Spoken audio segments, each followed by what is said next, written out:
you're not naive enough to think we're living in a democracy, are you, buddy? It's the free market. Welcome everyone. This is Flo with Jose from Lazo. So money. What is the thing that comes to your mind when I say that word? The dollar bill. Dollar bill, currency basically, right? But what else? How do you see the concept of money? What do you think about? Money, the first word that comes into my head when I think of money is power. Money and power, okay? Yeah. That makes perfect sense in the world that we live in. Yeah. Like if I have money, I can get things done. I can do what I want to do in this world with money. I agree.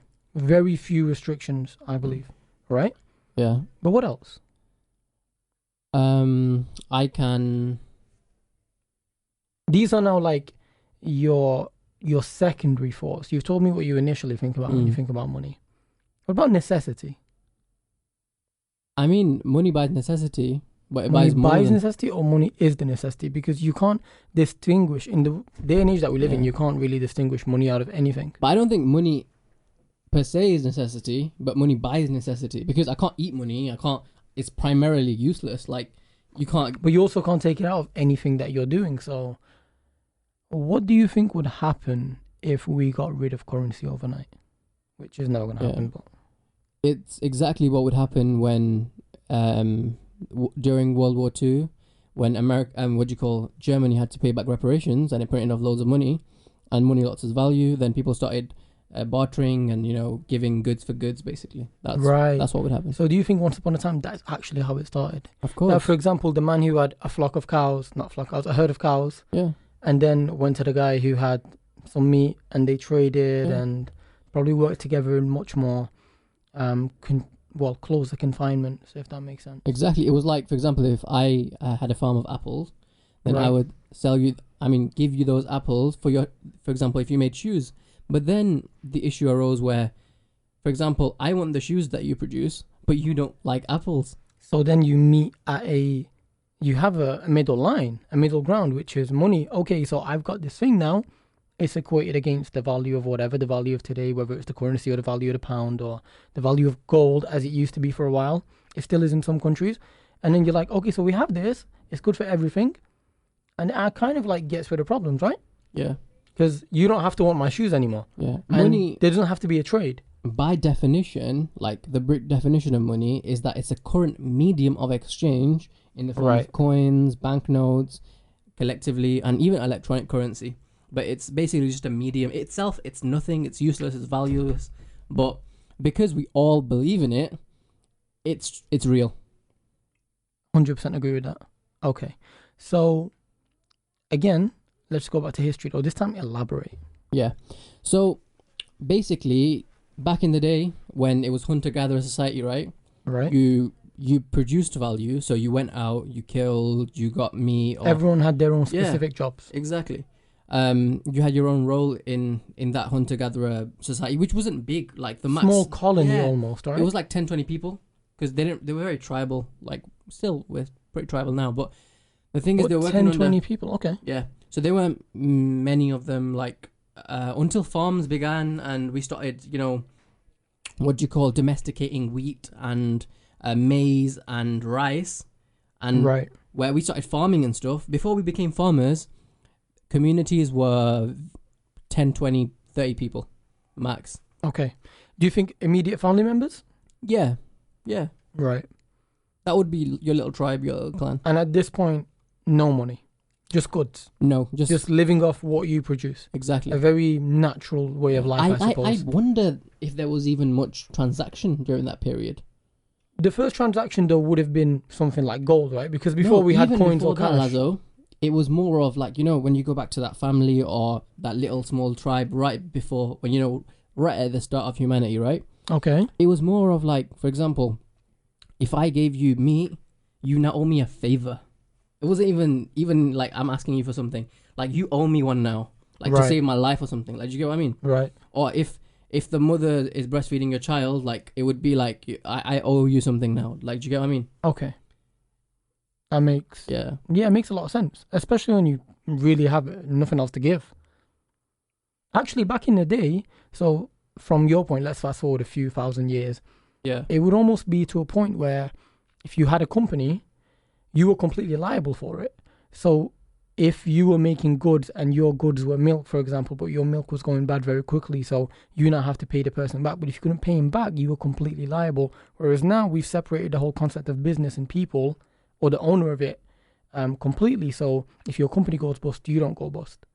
So the concept of a favor or being responsible for what you've made or you've produced, it's kind of like almost gone out the window in a sense. Yeah, this is why we have more entrepreneurs now than we've ever had before in history. Because there's less risk almost. Yeah, because before now, like for example, if a person is declared bankrupt now, you know that he's not gonna, his life isn't in danger per se. Yeah, financially he's bankrupt. But if back in the day, even in the 17th, 18th century, like if you started a business off and you took a lot of people's money in and you couldn't pay them back or your business flopped, your wife and children could get killed. Like it was real. Like the risk of being an entrepreneur was like life or death. And now we don't have that anymore. That's Everything why, had to be right. Yeah, like now we can. And then laws were put in place to protect these people, to kind of like encourage the idea of being an entrepreneur, I suppose. Exactly that. Primarily for that, or just to get rid of the risk that came with it? What do you think? I think money takes out the risk that comes with it because it's not. It's in the medium. It's an intermediary. So basically, like it's not directly doing anything. It stays in the middle for a bit and it waffles around. Like, do you get what I mean? Right. Like, you work all month, right? Okay. Yeah. Yeah, and then you get paid at the end of that month, but that money in your bank account is doing nothing. So no trade has actually happened yet. But later in that month, you might go into a food shop, or you might eat out, or you might buy clothes, and that is when the exchange actually happens. So because there's a delay in exchange in the middle, that money is doing nothing. And because of that, just that actually decreases the risk of it. Okay, makes more money more manageable. Allows money to be used for the things that it's used for. And it can be stored. You can't store potatoes forever. You can't store books forever even. They get frail.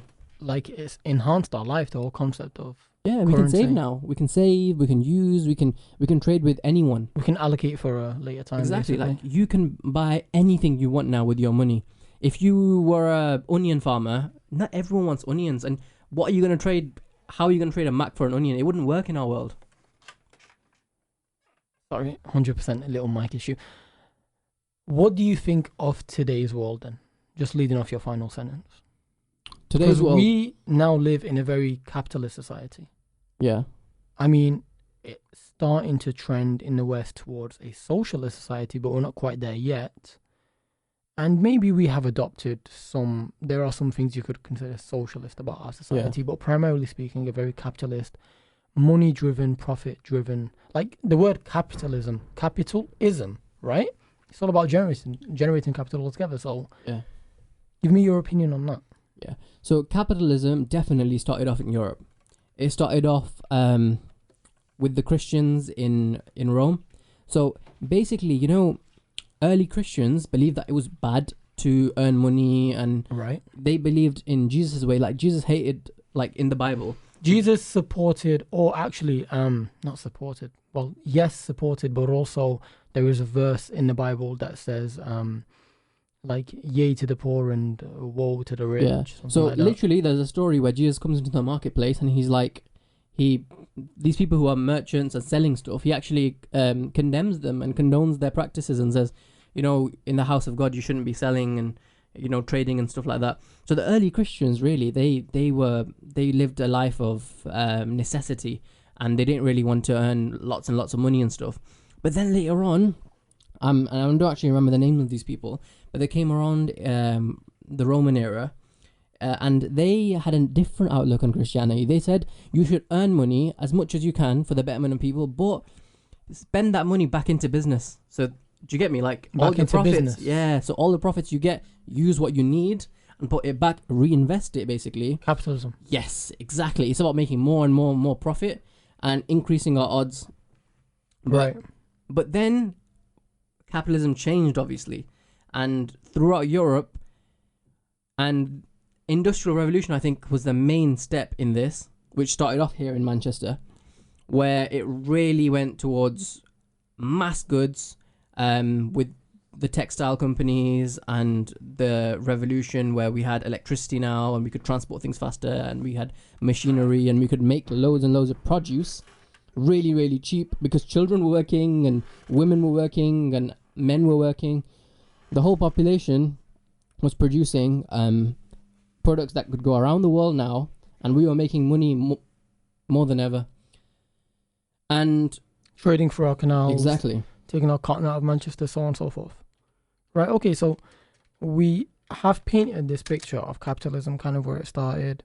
Now, the concept of Jesus, I can't even begin to explain how much that intrigues me when it comes to money. Because yes, Jesus said, don't be greedy, basically, right? Don't have more than you need. Live a life in which you are content with what you have. And I suppose Jesus taught that most of your time should probably be in the allocation of worshiping God. Now, the rich people today who encourage capitalism also stand behind Jesus, though, but in a different way. Exactly. Like, not that Jesus told you to make money or Jesus told you not to make money. They don't use that at all, because then the facts will just say Jesus didn't support capitalism. At least that's what we think, because Jesus isn't here. But they will have you believing they're trustworthy because everything they do is in the name of God, right? But at the same time, I could argue, and argue very well, that these people are supporting a very evil system in capitalism. Exactly. Or that's what it has become now. Yeah. What it might have been in the 1950s and 60s is different to what it is now. Yeah, no, I think it's gotten better, to be honest. Do you think capitalism is better now? Because when it first started in the 1800s, 1800s, right? Especially after the Victorian era and when Britain, ruled 1/3 of the world. Back then it was premature. It was just about making money. A lot of people didn't have rights. Kids were dying in mills. People had very horrible living conditions. Charles Dickens writes about it a lot in his novel Hard Times, which is actually based on a fictional place, but it's actually based in Manchester. Pretty much, yeah. Yeah. Okay. So it was about Manchester, and he talks about how like the whole city is black, and you can't even see the red because bricks of anymore. smoke. And the children working, and he fought for the conditions of the working people. And he said like these people basically made you work from a child till an adult until you are no longer Families usable. had a lot of kids for this reason, specifically just to live. Until you couldn't work anymore, and then they'd dispose of you. Basically, the rich would be like, look, he's worked all his life now for us, and now that he's no use of us, he can starve to death. Basically, okay. Yeah. So now we've moved on to this place where I believe almost like a post-capitalistic society where we actually care about, all right, we're going to make as much money as we want. Like, for example, America has Apple, which is the biggest corporation in the world right now. Right. However, they give foreign aid to Israel, to Pakistan, to so many places around the world where they're helping people. I mean, they can have ulterior motives behind that. Of course, they have ulterior motives. Of course, but the thing is, the fact that they're still reaching out that, for each other, though. Yeah, it's never happened before. Okay, because back in the day, we were just focused on surviving ourselves, whereas now there's an enhancement of the capitalist world that we've put in front of us, and we are able to move through it in a more fluid manner. Yeah. But having said that, I don't like some of the issues that have come with the banking system due to capitalism. Like the market crashing is the biggest example. Oh, tell us about that. Do you have a backstory? Do you have a backstory? Yeah, let's have it. I mean, before I would say the banks took over completely and just started to dominate society, there was probably a need for it, of course. Should we say what banks are before you start? Define it for me then. Banks basically are your intermediary risk managers. So they manage risks. For example, if me and Lazo both opened bank accounts, right? Right. And we deposited £1,000. So each. now, so the bank now has £2,000, right? So a third person, but Tom, that 2,000 is never actually there because the way currency works. But sorry, carry on. So now Tom comes in, right? This third person, and he wants £3,000 from the bank for loans. Bank asks him to come over. They say, "What's your business idea?" He says, "Oh, I want to open a little butcher shop." So they're like, "All right, how much do you need?" He says, £3,000. So they do a risk assessment and they think, okay, he might make more than that, and he'll give us profit in interest. So he'll give us £3,500 back. We make 500, and Lazo and Jose keep their 1,000. So the bank, on our behalf, use our money and some made-up money. So now there's £3,000. However, they've used our money. Yeah. They've given made 1,000 this guy fake money. as well. And that's a very common thing. So basically now it's like, for example, in the world there's actually 62 point something trillion dollars. However, usable cash, meaning coins and banknotes, there's only 6 trillion. So we've made like 54 trillion almost based on our currency in the power. Yeah, based on exchange. So now in my bank account is going to show that I've got £1,000. In Lazo's account is going to show he's got £1,000, and the guy who took the loan out in his account is going to show he's got £3,000, but the bank only has £2,000. So if Tom defaults, meaning Tom can't pay any of that back, the bank has lost £1,000. Our money, the bank's fake money, because Tom wasn't able to pay anything back. Yeah. So they need to do a risk assessment. So now, obviously, this is a small-scale example. In real life, banks have millions of people who have put money in, and they're like fairly sure that these people aren't going to take all of their savings out. So at the same time, exactly. So that's why they give out loans to a certain criteria, which is to safeguard the people and also the people who are taking out and also the people who have put in. And if banks can't do that properly, then crashes can happen. And also, like, for example, in the Greek recession, where everyone tried to take cash out and banks ran out of money, basically, because they've loaned that money out now. Basically. So they had to say, okay, you can't withdraw your own cash. So that leads on to the market crash, actually. So what happened? The market crash was like just too many bad mortgages, to put it one way, to have... Oh, gosh, how do I even put this? So they would give anyone and their flipping dog a mortgage, right? To an extent that it didn't matter because they just felt like they had money coming in. But at the same time, it got to a point where this thing just became unstable. It was like, to describe it in a metaphor, if you have this big dam and there was one hole in it, that hole has been there for about 2 years, let's say, right? But one day, that's it. It just completely bursts. And the whole damage is done in the space of 2-3 minutes. But that's it, that dam is gone because you didn't address that tiny little hole. But let me put it this way in the metaphor of this big dam. Every time you gave out a bag mortgage, it was one more little pinhole. But then that's all it took. And the whole thing just collapsed completely. But America was leading up to this. So at a time when Jimmy Carter was in office, right? There was actually a very famous message put out when he was saying to his people that, look, there's too much self-indulgence and there's just too much consumption. And then I don't think the bankers like that, because next thing you know, there's this famous man called Ronald Reagan and he's on TV and he's an actor, but he wants to be like in office now, right? And the bankers need a new face, someone to tell the people of America, right, that you can just keep spending money, keep taking out your loans, keep buying things you don't need with the money you don't have. And then by doing this, by getting rid of Jimmy Carter, by bringing in Ronald Reagan, they opened up this flood of capitalism. Because it was already there, but it was like a pool. All of a sudden now, the bankers have a face, someone to tell you, you are safe to loan as much money as you want. Get that over mortgage. Go get that car. Even to some people later in the 2000s where they didn't even have a job. But okay, yeah, definitely. But just going back to that point, Ronald Reagan wasn't actually just put in power by the money of support that he got from these bankers, but they were pretty much regulating him. You know? There was a very famous CEO, I think, or treasury from one of the major bankers that became his right-hand man. And you would see him every time, like next to Ronald Reagan every time he was doing a video. So that just goes to show you the influence of the bankers and how they had a bigger picture for what they could turn America into. No, you're Their right. own playground for making money. Yeah. And it just shows how short-sighted humans are. Like a lot of people could see that this is unsustainable. This can't carry on forever. During Reagan's presidency, yeah, sorry about that. Like General Motors, for example, they had an extra $4 billion in profits. AT&T went up by another $2 billion, I think. And they were sacking people because this was also a time in which machinery was being put into these businesses more, but people's wages weren't going up. So it was literally just a whole ploy to get more money in the system and get these bankers more rich. Because we're so short-sighted that they could see that this is going to crash, this is unsustainable, but we look at the short-term gains and we think, okay, this is good for me now, let's carry this on. And some really clever people did stupid things because of how much money was coming in and how fast it was coming in.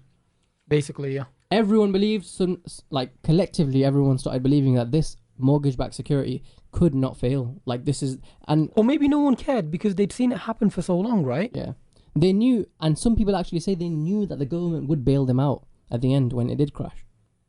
And that is completely believable because if It's you immoral, though, isn't it? So the time it crashed, George Bush Jr. was in office, right?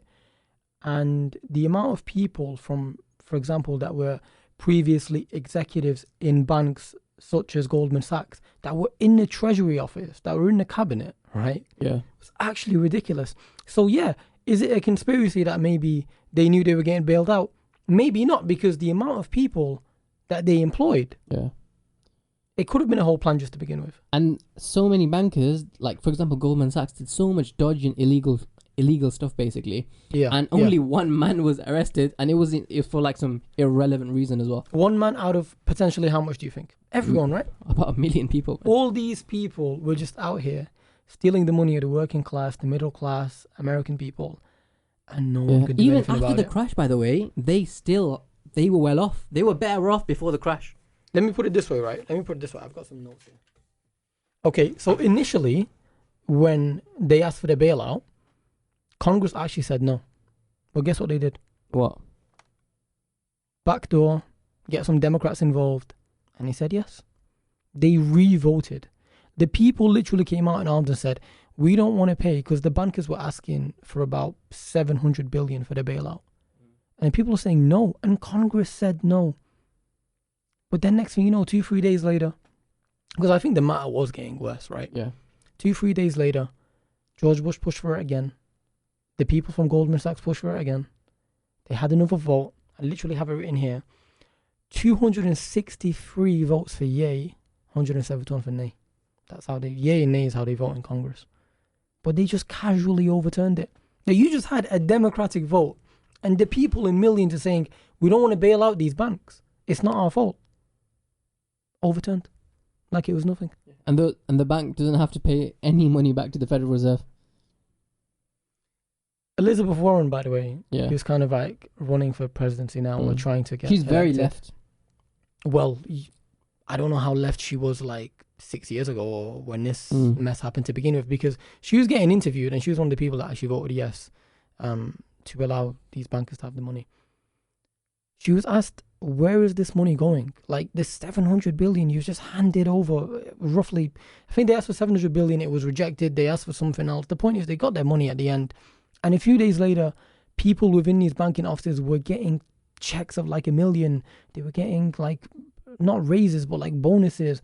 And people are like, what the hell? This is being reported on TV. I thought these guys were in a crisis. So Elizabeth Warren, what are they doing with this money? I don't know. That was literally her own words. And that is recorded for everyone to see. So that's how corrupt it was. And we're talking about a country in the 21st century that is the leader of the free world. You know why it makes sense? You know, they say, some people nowadays, they say that AI should vote. Like, AI should have a percentage of vote. Like, for example, 50% of our election should be AI votes and 50% should be thingy. Because we're stupid, man. We vote for people like that. We put people like that in office who are like, I don't care what's going to happen with the good people's money. The thing is, right, I don't think the people are as conscious as they are now. Yeah. But that's after we metaphorically burnt our hand after the market crash, especially in America. Although that crash in America definitely affected the rest of the world because this is the world's biggest market. Yeah. So there's nothing that could go wrong financially. Greek recession actually happened after. So all of these events There was a bit of a minor recession in the UK. Yeah. This was all a domino from after America's the recession. major domino though. And that was the problem. Because America runs the World Bank.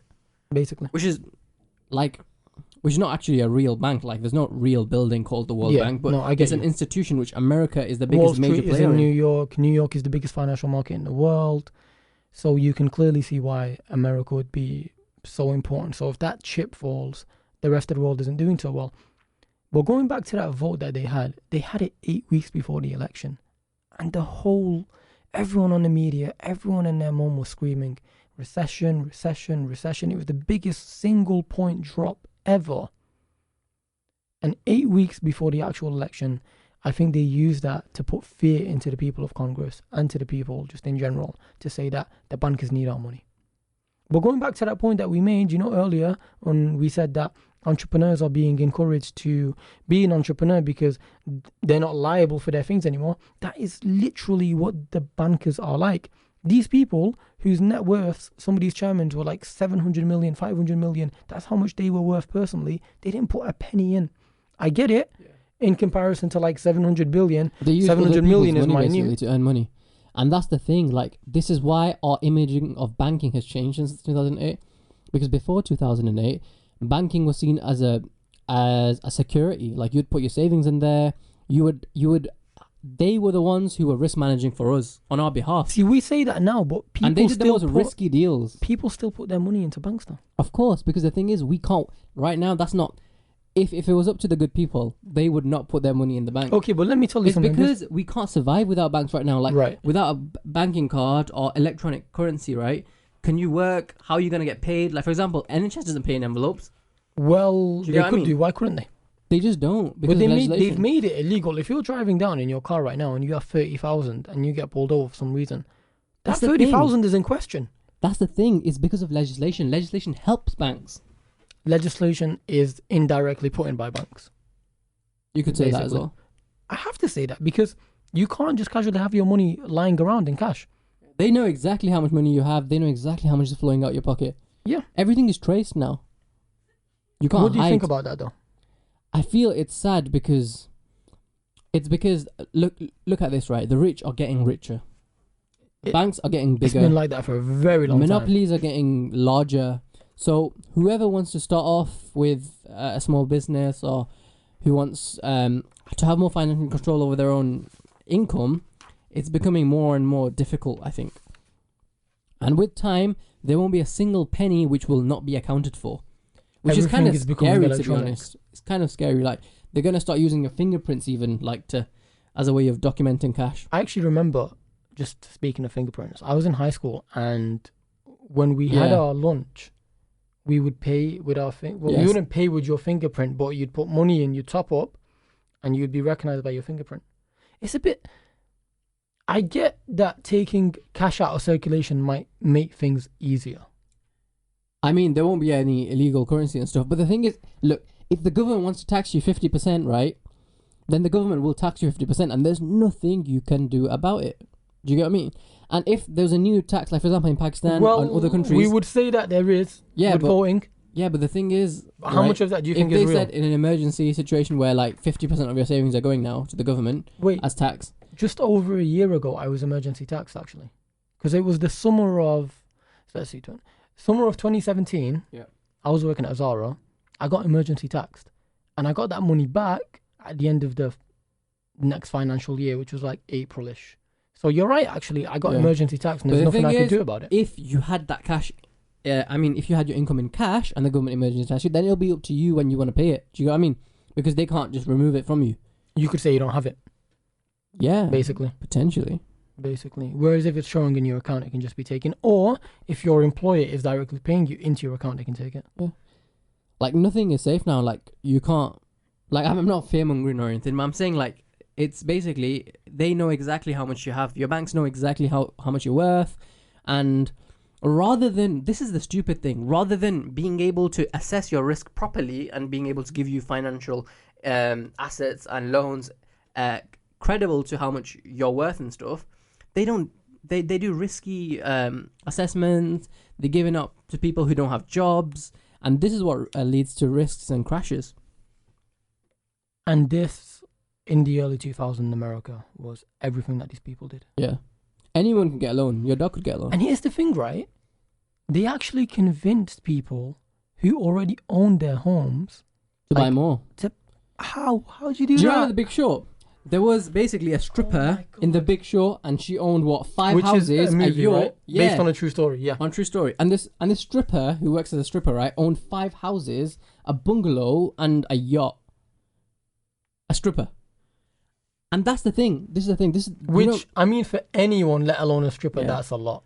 And they didn't look. The biggest issue with the bankers is they didn't look. So, for example, You know, when people went in to houses to check if the tenants are still living there, right?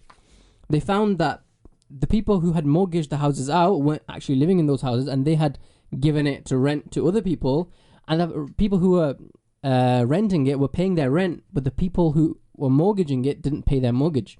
So, for example, right, I mortgage out 10 houses, right, because I'm getting loans and everything, and I give you one of those houses as a rent, so you're paying me directly rent. I'm your landlord. That's not my house, though. That's the bank's house, and I've mortgaged it. So you're giving me rent. It's coming in my pocket, but I'm not paying my mortgage back. Basically. Do you get me? So that leads to a huge risk of default. You know someone who was the poster boy for this? And him and two other men were on the cover of Time magazine. His name was Greenspan. Yeah. He was an ex-banker of some sort. And this guy just came in and said, refinance your home. And then here's the thing though, people never read the fine print. Like, it was basically like, I'll put this as simply as I can. I will say to Huzaifa, I'm giving you a mortgage, and on the face of it, what I keep selling to you is, for 5 years, I'll give it you for a 3% interest. And you're like, wow, 3%, that's amazing. Yeah. But this mortgage is 30 years, and I haven't even told you what I'm doing for the next 25. But what I have done is I've put it in the fine print. Now, I've sold you on it. You've taken your mortgage, but 5 years later, you can't pay it anymore. Because your payment will, let's say hypothetically, went from 3,000 to 15,000. And you're like, on my salary, I can't afford that. And had I known that, I would not have taken it. And because of the huge inflation, house prices were rising. So people now didn't have a job, but they owned $150,000 house. I'll give you an example. So they started selling their house, They started selling their houses, and no one wants to buy houses, but the value of houses is increasing. Do you get me? I get you. This is just before the crash. So now, like, I've got no job. The only way I can get money is if I sell my house, but no one's buying my house, but the value is increasing. But now if I sell my house, then the next house I buy is going to be even more expensive. Do you get what I mean? I get you. So it's such a bubble where you can't win anymore. But the bankers are winning. The crazy thing is how many millions of people in that country that didn't realize this. It's because we literally, this is the thing, this is... they were too comfortable with the concept of capitalism. Robert Greene talks about this in The Laws of Human Nature. He talks about the crash, and he says it's because of humans are so short-sighted.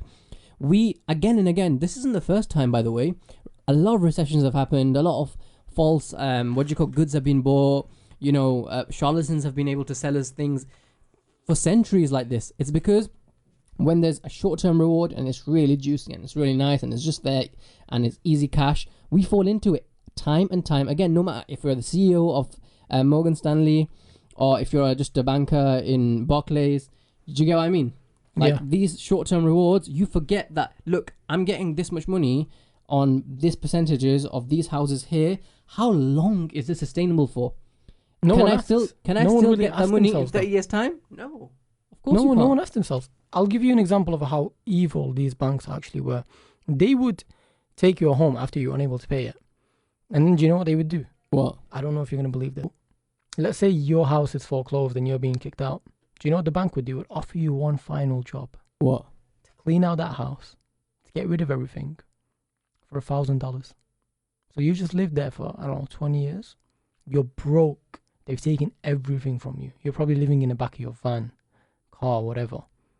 And they're like, hey, do you want another additional $1,000? And you're desperate, so you say yes. They make you clean the house. They make you get rid of everything, including your own shit. Burn it. And then someone comes when it's time, after they've refinanced the house. Someone comes and there's like, give us the keys. You take the keys. They take the keys off you. And they give you a check for $1,000. Like, how messed up is disgusting. that? They'll take you out of your house. And all the money that you paid them, did they pay you back? No. So your house would have been worth $200,000. You were convinced to refinance it. So you ended up paying, let's say, 100,000 of it back. And then it got to a point, it's just too much. That's it. I'm broke. They take everything off you. And let's just say, for example, you lost your job because you got a heart disease or something. Disability benefits. Exactly. Your situation is not going to They pay you to the clean same. out your own house, bro. And you give them back the keys. And 1,000, by the way, is nothing. I mean, it's nothing in this country, in the UK, where we have, to an extent, like free healthcare. Yeah. Imagine how minute $1,000 is in America to a family. And imagine something like this happening here. Like, You can't even get insured if you don't have a house, man. The crazy thing is, though, right? Why do I feel like we're becoming more and more kind of like America by the day? We are.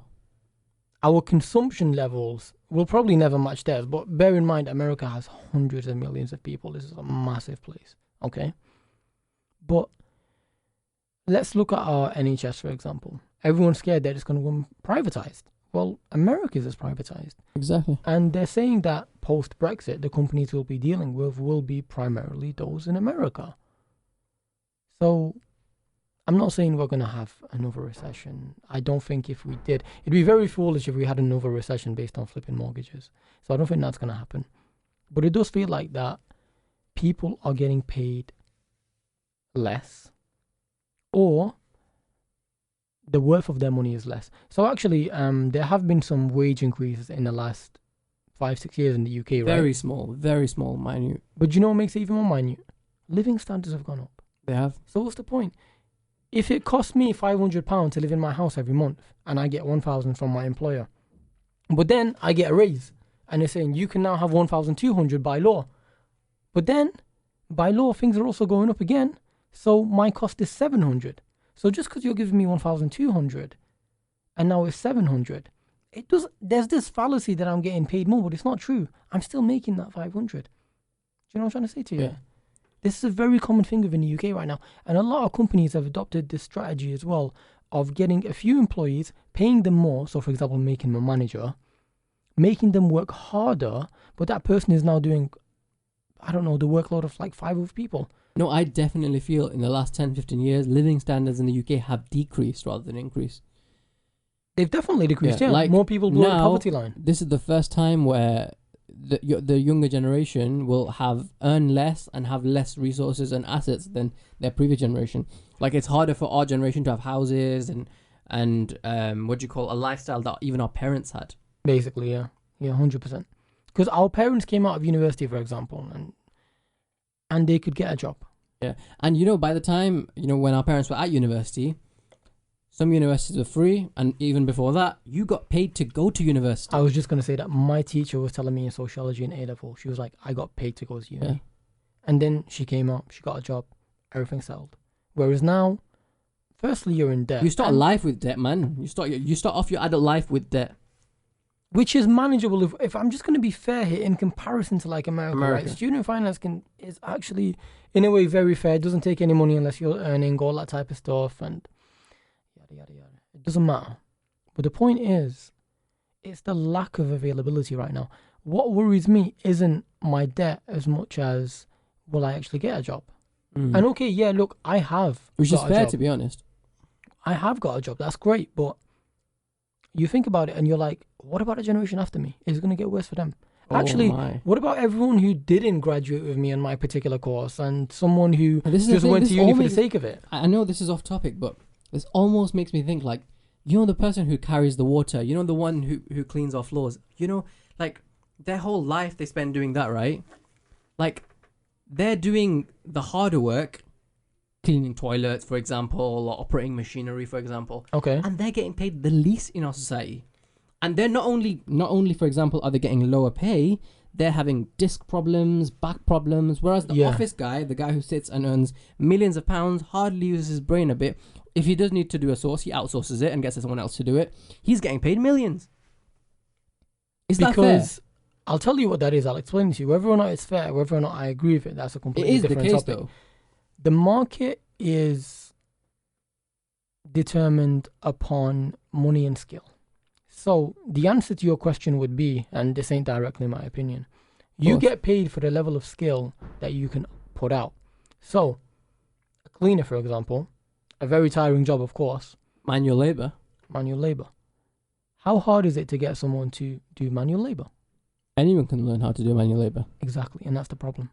So our market doesn't look at how much you give to society, how much you're putting in, how tired you are when you go home, how many kids you have to feed, how much debt you have. It doesn't care.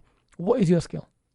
Yeah, makes sense. That should be the primary reason. So you're saying that Warren Buffett the market pays for skill. Warren Buffett makes his billions because there's only one Warren Buffett, and only Warren Buffett can do Warren Buffett's job. Yeah, and that's a cold fact. That's a cold fact because there is only one Warren Buffett. He was actually a great guy, by the way. Someone who has already said that he's going to give a lot of his money to charity after he passed away. And we need more people like that in the world, I think. Definitely someone who is actually, even though considered very right wing, is doing something as left wing as anybody else. Yeah. For a man to be that rich and to not be greedy, to wake up every morning, have the same, pretty much the same routine, have the $3 and X amount of cents, goes to McDonald's, get his breakfast, and then says, when I die, I will give most of my wealth away to charity. I feel like he's more right-wing because he wants freedom of money, not because he hates. But I think people. You deserve to have freedom of money. Yeah. But I mean, at the end of the day, it's your money. That's the thing. Like, that's where do we draw the line? Because right-wingers normally say, less institution, let's control the people's money. Let's let them do what they want with their money. Earn your money, keep your money, do whatever you want. Whereas the left is like, okay, they're liberal in terms of like socially liberal, but when it comes to money and finances, they're like, no, give us more tax, we're going to distribute it out equally, that kind of thing. That's why people who have a lot of money don't really like liberals that much. See, I completely get that, because every time we look at right-wing propaganda, it's always decreasing tax for the rich and so on and so forth. Like, George Bush did this first time he came into power. In the UK, we've had that, to be honest. You know, the rich have wanted the Conservatives in power for such reasons. But when I think about it, I do believe that you should be able to control your own money. But at the same time, I believe you should be able to control everything about your life. So my point being directly that whether it's your money, whether it's your freedom to say as you wish or do as you wish, to have the sexuality of your choosing, everything should be your own choice. To take my money or to forcefully tax me more, to say you're putting it back into society, I don't know about that. No, but then that's the thing. People say that, like yourself, but then they're like, they still want a free NHS and stuff. If the right-wing politics was in action, then you're in control of your money, and what that means is you're going to pay for everything. So for example, if you got sick, you're going to pay for that. If you've got cancer and you need to pay $1 million every month for that treatment, you're going to have to find but that $1 million. This is where the government should have a conscience and draw a line and turn around and say, okay, you're making less than 100 a year, so your NHS is free. Or actually, you're making more than 100 grand, but we also recognize that your chemo right now is going to cost a few millions, hypothetically. I don't know if that's the case. But the government doesn't do that. Yeah. So I think it should be more of a center ground where they take money from you, but not too much. And they charge based on percentages, which they do. For example, if we tax everyone 2.5%, if you're earning £100, you only pay £2.50. Right. But if you're earning 100 million, then you pay 2.5 million. Which is a lot, of course. Yeah. Maybe not it's the same percentage. I think, personally, do I believe in a free NHS? Yes. Would I be willing to pay more tax in order for it to go into society? Yes. But I think here in America, in the UK, and these are the two countries that I suppose I'm a bit more in tune with, we've got it the wrong way. It's like, we want our cake and we want to eat it too, right? That expression. Exactly. So we want to be like, we don't want to pay much tax, but we want free institutions, and the government can't neglect this from us.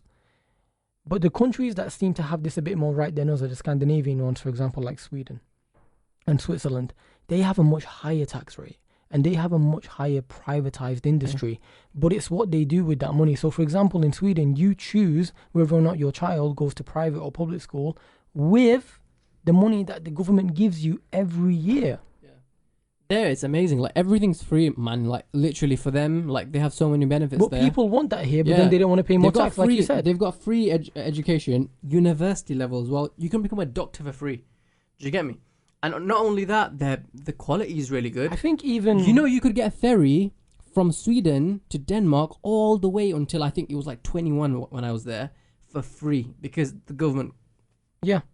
That's the government allocating your tax in the right way. And if we actually look at companies like Sweden and Switzerland, for example, these are also companies who don't spend money on war. And that's a bit of a side point, but that is also something that the government puts a lot of taxpayers' money into. Especially Switzerland. Switzerland's always been neutral. Like, they've never really participated in any war, even the world wars. 100%. I'm thinking back to their history now. They've been very liberal in the right way. They're neutral as well. They're putting their energy into what matters. They don't take sides as well. They don't pick sides. Speaking of sides, this whole concept of, conservative, Labour or Republican, Democrat, it almost like, I don't know how much it actually helps. It divides us. But, okay, I do need to be able to see a divide in which this person thinks differently from me. But the division is getting a bit more clear. But it's also becoming more forceful. Biologically, we have the same needs, right? So all humans biologically have the same needs. Right. But we're taking, right now, it looks like two different pathways, and we both think it's best for all humanity. Do you get me? Explain that to me. So, for example, the right-wingers think that if everyone just had their money and their earnings and, like, everything was your own individual, right? Then they think that would help society the most. Whereas collectivists, socialists, communists, they think that together we are better off. So if everyone has a share of that pie... Well, we know communism doesn't work. Yeah. That was a bit of a mad one. No, but socialism is not communism. Communism is a type of socialism. So, for example, Labour is socialist. Jeremy Corbyn is socialist. Warren Buffett is socialist. Not Warren Buffett, sorry. Bernie Sanders is... a socialist. He's the most popular socialist in the world right now. So, in a world in which people like me and you, for example, agree that socialism is probably the way forward, a middle ground of it. Yeah, like a post-capitalism, socialist kind of, Where did it go wrong for Jeremy Corbyn then? He's too socialist. In a country which is constantly being voting conservative, it looks like this country is getting more not constantly right wing. No, after Gordon Brown, we've always had a thingy. That has been consistent. Election. Okay, I agree with that. 4 elections, man, consistently we've had a conservative government back. And it keeps getting stronger. Like, for example, now, the recent election, they had more votes than they had in May's government. So it looks like, even though in Manchester we live in quite a red Labour social bubble, Manchester's definitely a Labour the bubble. whole UK seems to be getting more racist towards Europeans, and also more Tory, more right-wing, politically facing. And it's not only Tories. What is your theory as to why that happens? I know the idea of leaving Europe and Brexit, that's one thing. Which is not helpful for us at all, by the way, because we're going to pay more taxations. We've had industrial changes. For example, the European Medical Agency, EMA, was based in London. But because of Brexit, they've had to move out to Amsterdam. We're losing business. We are losing business. We're paying more in taxations. We trade the most with Europe. So we get most of our goods from Spain, from Germany, from France. And we're going to have to pay higher tariffs. By the way, tariffs are... exchange rates when goods pass borders. So we're going to pay stronger tariffs right now than our European counterparts, and they get to trade well, so they collectively help each other. So, for example, if Portugal is producing a good like tomatoes, they can give to Germany at a low price, but when they cheaper give to price, us, because they're basically a team in a way. But when they give to us, they're going to charge more off us, and we can't make some goods that they can. But then doesn't it work both ways? Because the goods that we can make, we will then charge them more. We make less goods than collective Europe. True. We use very true. Look, German whips or British whips, which are better? Which are more seen in the UK streets? Definitely more German, exactly. But whether or not Range Rover is as good or Range Rover is Indian now. Is it? Yeah. Completely? It's Indian now. I think Jaguar is Indian as well now. But it's... I can check. Isn't it still like... Whoa, check that for me. Jaguar's 100% Indian now. So... check that out for me. Yeah, I'll check that now. Although so we're low-key deviating. I'm thinking of Brexit, and I'm not as panicky as most people, but that doesn't mean I voted for it, by the way. Yeah. I'm actually so curious about the Jaguar thing. Just tell me right now. Is it not still British? Jaguar is... So it's definitely founded in England, but right now, who owns it? Let me check. I mean, in terms of ownership, though, like, for example, there are sometimes many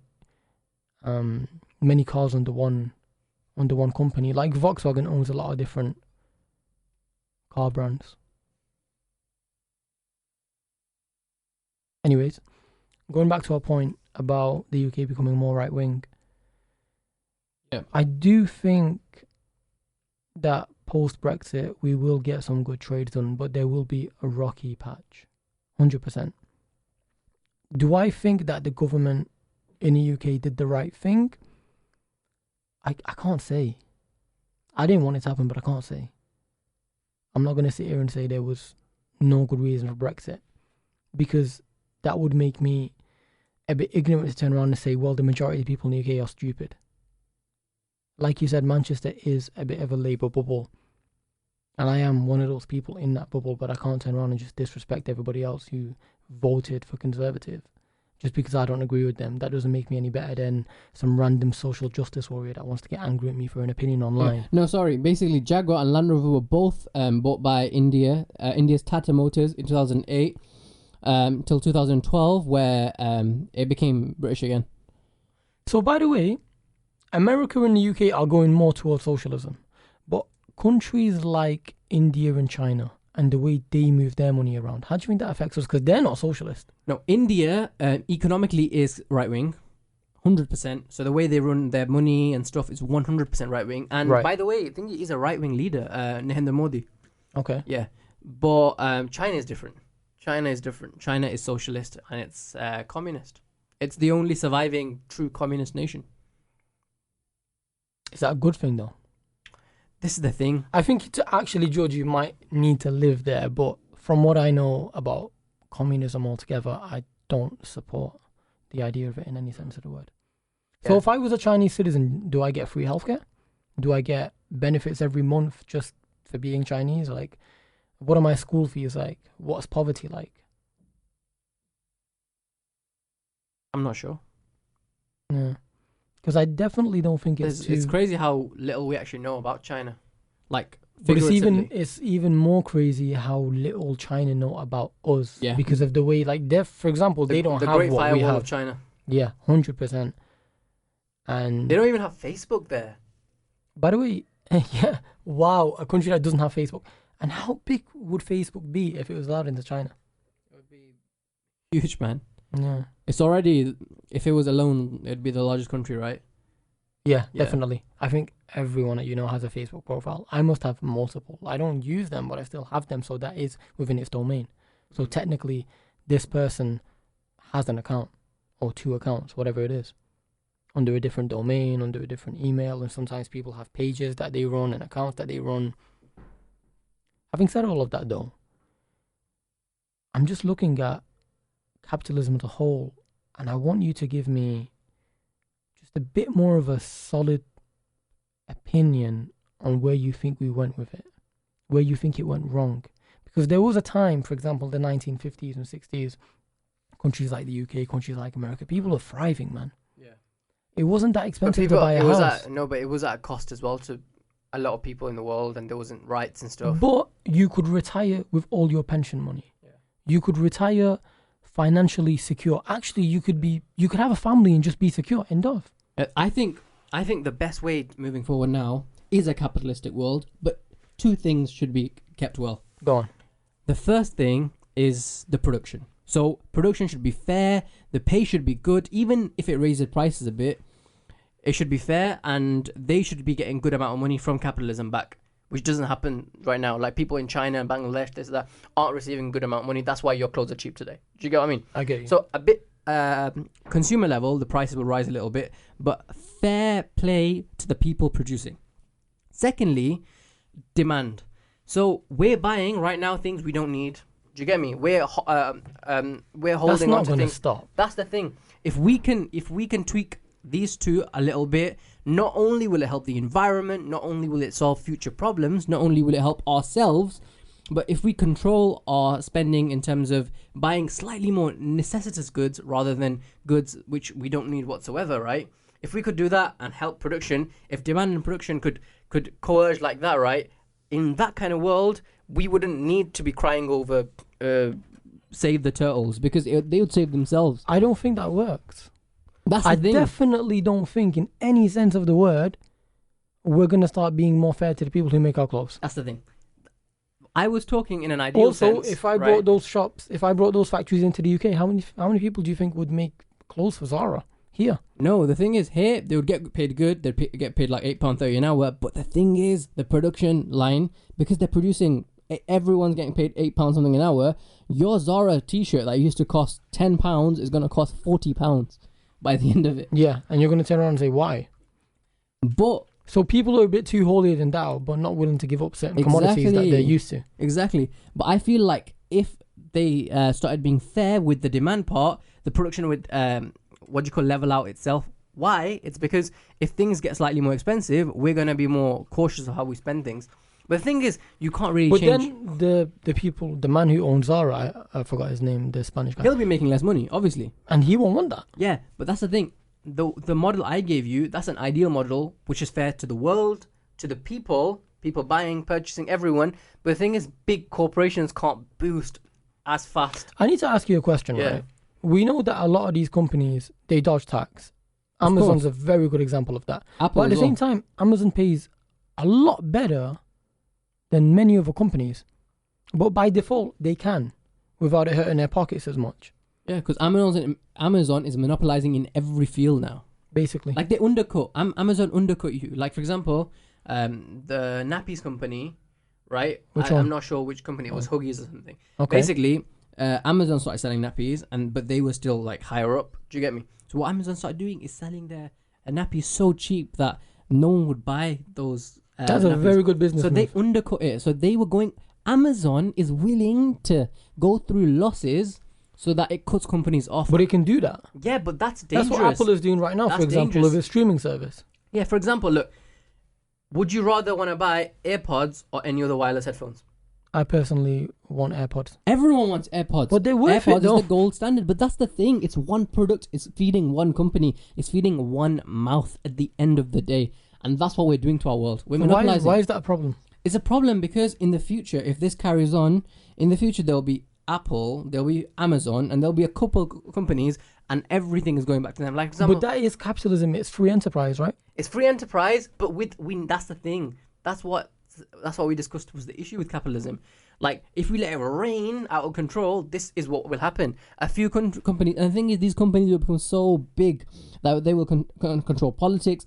For example, Coca-Cola I was just going to say that they control a lot. controls legislation in China, which is a socialist government. That shows you how socialist it is, mate. Coca-Cola, like Owns Chinese Pepsi, for look, example. America exports everything, right? America also exports ideologies, and America also exports obesity. America started the obese epidemic because the thing is, throughout history, humans were always starving. We were never fat because, for example, back in the day, this is why we have such cravings for salty and sugary and fatty food. Because, for example, if you were a pregnant Homo sapien lady back in the day, and you saw a tree full of berries, you wanted to eat those berries as soon as you can before a monkey found it. Do you get me? So it's in our nature to have as much high calorie food as we can in one time. So basically, what started happening with America is they found how to produce loads of this crappy food when they started using KFC and corn syrup. McDonald's. Yeah, corn syrup and all of that kind of stuff. They started putting it into food. And Coca-Cola, when it launched in China, right, it was first, the government was like trying to control it and too much sugar and this, not like 30 grams of sugar, like your whole daily amount of sugar in one bottle of Coke. Like, do you get me? Okay. But then Coca-Cola launched a Chinese, they funded a Chinese research company which said, oh no, Coca-Cola isn't an issue, exercise is an issue. So you can eat how much you want, exercise is the issue. And Chinese government started saying, okay, exercise, have as much Coke as you Can I want. say to an extent that's roughly true? No, it's the same. The thing is, look, you're never going to get fat if you don't put calories in. Let me put it this way for you, man. I play football every week. I Yeah. probably outrun, I cover more but of that pitch than everybody, and I eat so much junk though. That's you though, Lazo. But the thing is, with human beings, right, eating is the most important part. Because the thing is, you could literally sit around, do jack all, right? Okay. And your baseline metabolism is the biggest thing. For example, you running for 30 minutes runs off, 200 calories or something? But you sitting down alone is burning hundreds off. Because you're just alive and you're breathing, you're respirating, your muscles are working. No, I'm not talking about my fatness. I mean my overall fitness. Yeah, your fitness obviously is going to improve with exercise. But the thing is, fatness, obesity is a measure of how much you eat. And that is undeniable. And these people made it obvious that it's not by false research. Okay. So that they could promote their I'm business. with you on that one. I'm with you on that one. I'm not going to argue back.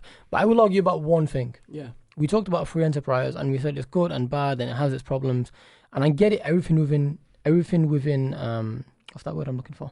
Everything within moderation. Moderation. Right? That's the thing. That's what I'm like. If we could moderately consume. Having said that though, if But we you're won't be, Amazon and you're winning, why not let the winner win? If it was a sports, no one complains that Tiger Woods wins all the time. No, but too much power in any one hand is too dangerous. For example, like, but if you deserve it, you're putting like the Bill right Gates products himself out. said, look, Bill Gates controls a lot of politics and he does it for his own benefit. Like, for example, he gives a lot, right? Which Definitely, is good. very charitable guy, yeah. But he changed school legislation in a state where, look, for example, they wanted a certain type of school, Right. the people and the state, where he didn't. So he put legislation in place and he started paying and funding those schools which were a different type of system. He went against the people's vote, the government's vote, and later on that state and the court's decisions again and again till the money made that school legislation be primarily part of that state. That's a very common thing, though. Yeah, and someone asked him, they said, you know, why don't you run for president? He says, I don't need to run for president because presidents retire. I don't, because I have the money. Do you get what I mean? 100%. So this is dangerous, though, for the people, because look, one man with billions can take out the whole democracy system. Actually, that just reminds me of something that I think a lot of people don't know. Jeff Bezos now has a seat in Congress. Why? Because of how rich he is. So when we're talking about money, and we started off with telling you all about necessity Money and and kind of power. reminding you all you need it to eat and so on and so forth, buying the clothes that are on your back, we've expanded and we've explained to you now how much of a change it actually makes. We just explained Bill Gates, Jeff Bezos, And I just the effect of Coca-Cola in China. I want to end on a quote. I don't think we should end just yet. All right. But go on. So, you know when the colonizers, Spanish colonizers, went to Latin America, right? Go on, yeah. Yeah. So they were after this yellow, shiny metal. Gold. And the people there didn't understand. They're like, you can't eat gold. It's in abundance, we use it, but we can't harm people They're with it. supposedly less It's not- civilized yeah. people. So, supposedly less civilized. Supposedly. The good people, basically. And these people, one of them, the commanders, his name was Hernan Cortez. And Cortez said, I and my companions suffer from a disease of the heart, which can only be cured by gold. Greed. Is that one of the 7 deadly sins or something? Can only be cured by gold. The reason why I didn't want to end on that quote, not because it wasn't beautiful, it was an amazing way to close the curtain, right? But I have to say this. This is just the system we're in right now. And I've explained this before. I think But I don't think it's a system. I think this is humans. Like, gold, Well, humans money, have designed whatever it this. is. And you can't live outside the system as safe, can you? No, I can't. I can't get paid. Look, if I want to work for the NHS, like, I'll be the only person that will ask for You a could, cash in in hand. theory, be your own little side doctor. And I actually knew a man like this, by the way. But That's a that's story for illegal, another though. time. That's the It thing. It is technically illegal, but he was doing it. Having said that, the house he lived in, the way he owned the house, because he didn't put the bricks in place himself, the land wasn't his, he was still in the system. So there's actually no way to squirm out of it. No. And in a very evil way, Even if you earn through that system the dollar or the pound, that pound is still being controlled by that system. Do you get what I mean? I think Bank of hypothetically- England is still controlling that pound. hypothetically, the only way to change the system, maybe to change up the game completely to get rid of capitalism, would be that if the people at the top wanted that. I get it. Everyone has a vote, and one credit to the capitalist society we live in right now, or to the free society we live in, my vote does actually count as much technically as the rich man's, but we can't leave this system. It is kind of already set. You are born into it. You buy your house in it. You live in it. You eat in it. It's beautifully evil, but it's pure genius. And that's what really I wanted to end on. That's Just the the thing. genius of what this system actually It's is. crazy. Like, even human rights. Like, look, when I cut you open, right? There's the lungs, there's the heart. Oh, you there's mean like, yeah, hormones, okay, I get there's you. everything tangible, right? But there's no human rights. It's something we created for our own benefit. Do you get what I mean? So then these it's are only right that we Yeah. constantly mold these things. just the same way as we created as our construct human rights. The same way there's nothing like in nature that's human rights. The same way we created money. It's our own creation. It's genius. So we could remold it. Of And course maybe we in can. 50 years we'll be sat down And here we and should remold it, and it should constantly be evolving with time. 100%. 100%. And I think it will evolve to the needs of the people within maybe 50, 60 I years. think with a however long good it monetary takes. system, everyone can win. I think if Bernie Sanders comes into power, the whole world Everyone might be will. shifting. We're not So- supporting Sanders, by the way. He ain't paying me nothing. He might be, but I'm not. Hey, I'm not supporting nobody. But that was wonderful, mate. Yeah, great podcast.